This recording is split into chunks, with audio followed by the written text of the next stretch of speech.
Assalamualaikum warahmatullahi wabarakatuh. Baiklah, langsung saja di sini saya Nur Anissa akan menyampaikan bab 2 dan bab 3 saya tentang perkembangan keagamaan anak usia dini di Aba Mardi Putra. Ini ada daftar isinya. Bab 2 yaitu tinjauan pustaka dan landasan teori. Bab 3 metode penelitian yaitu jenis penelitian, pendekatan penelitian, lokasi penelitian, populasi dan sampel, teknik pengumpulan data, variabel dan definisi fungsional, blueprint skala penelitian, dan analisis data. Oke, yang pertama tinjauan pustaka. Nah, di sini ada 10 tinjauan pustaka. Yang pertama itu penelitian menurut Tanfidia pada tahun 2018.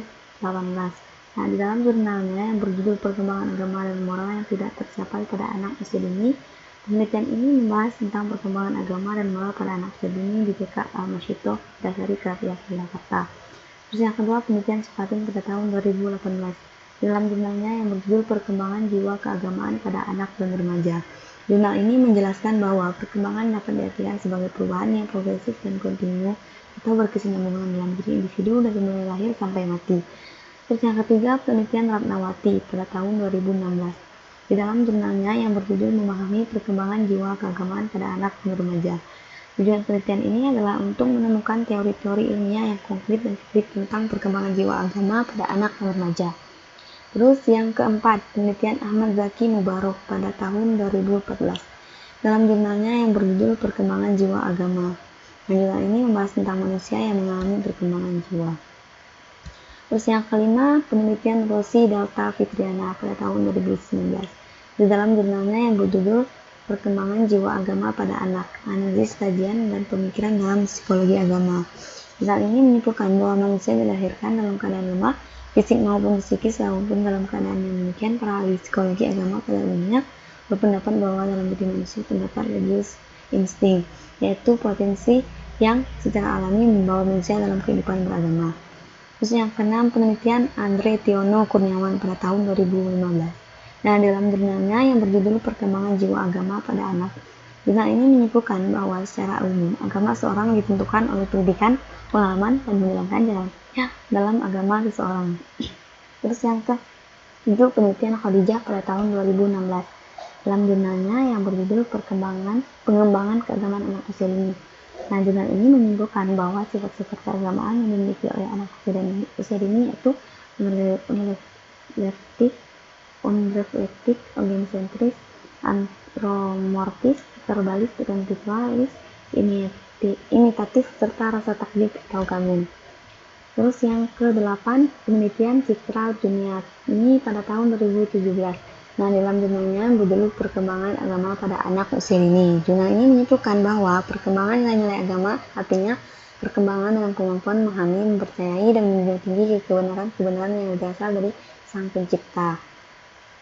Terus penelitian Sony Samsul Rizal pada tahun 2018. Di dalam jurnalnya yang berjudul Perkembangan Jiwa Keagamaan pada Masa Anak-anak menurut Jalaluddin dan Zakiyah Darajat. Nah, penelitian ini untuk mengungkap pemikiran Jalaluddin dan Zakiyah Darajat tentang perkembangan jiwa keagamaan pada masa anak-anak. Nah, yang terakhir, penelitian Wardah Anggraini dan Syafril pada tahun 2018. Di dalam jurnalnya yang berjudul Pengembangan Nilai-Nilai Moral dan Agama pada Anak Usia Dini. Nah, jurnal ini menyimpulkan bahwa pengembangan nilai-nilai moral dan agama pada anak usia dini, anak usia 5-6 tahun, bisa dilakukan dengan berbagai macam metode. Antara lain bernyanyi, bermain karya wisata, outbound, bermain peran, bercerita, bersyair, dan keteladanan. Nah, dari beberapa penelitian tadi, peneliti menyimpulkan bahwa perkembangan keagamaan pada anak usia dini sangat perlu diperhatikan karena proses perkembangan keagamaan ini akan mempengaruhi jiwa keagamaan pada anak saat dia tumbuh dewasa. Nah, yang selanjutnya landasan teori. Ini mengenai anak usia dini.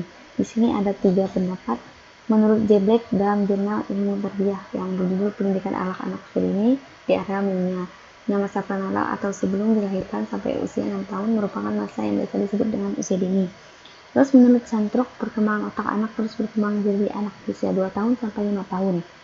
Nah, pada saat anak berusia 2 tahun, perkembangan otaknya cukup besar, yaitu mencapai sekitar 75% dari ukuran otak orang dewasa.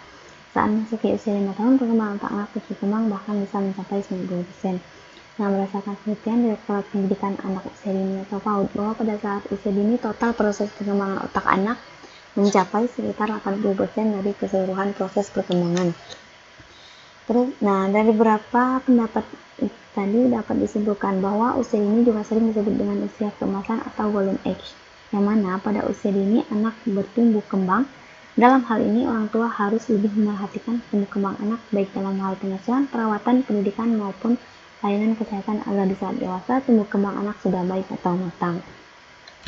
Terus yang selanjutnya, kesadaran beragama. Nah, di sini ada pengertian religius. Kata religiositas berasal dari bahasa Latin yaitu regio, yang berarti mengikat kembali, sedangkan dalam bahasa Inggris kata religiositas yaitu religiosity, yang berarti ketaatan atau kesalahan dalam menjalankan ibadah.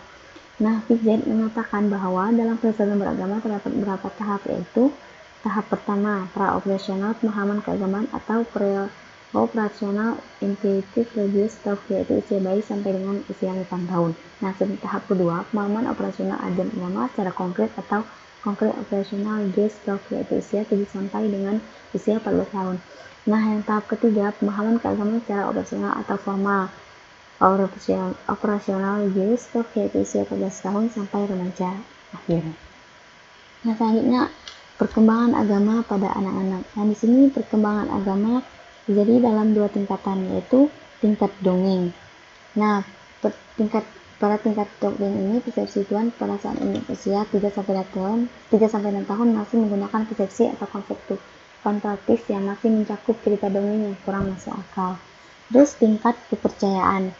Nah, pada usia 7 tahun merupakan tahap awal pertumbuhan logis anak, di mana dalam hal ini sudah seharusnya anak dibiasakan atau diberi pemahaman tentang agama. Terus yang selanjutnya, karakteristik keagamaan anak usia dini. Ini terdapat 3 teori, yaitu teori rasa ketergantungan, teori insting keagamaan, dan teori fitrah. Terus yang selanjutnya,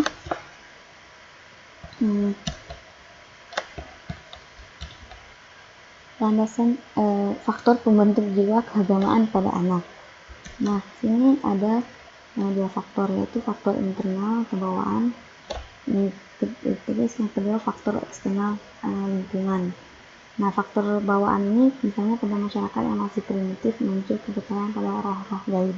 Sedangkan faktor eksternal itu lingkungan keluarga, lingkungan sekolah, dan lingkungan masyarakat. Nah, selanjutnya jenis penelitian ini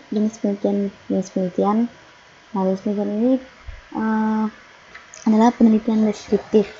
Terus pendekatan penelitian menggunakan pendekatan penelitian kuantitatif. Lokasi penelitian ini dilakukan di Aba Mardi Putra. Terus populasi dan sampel. Nah, populasinya seluruh siswa di Aba Mardi Putra, sedangkan sampelnya sampling jenuh.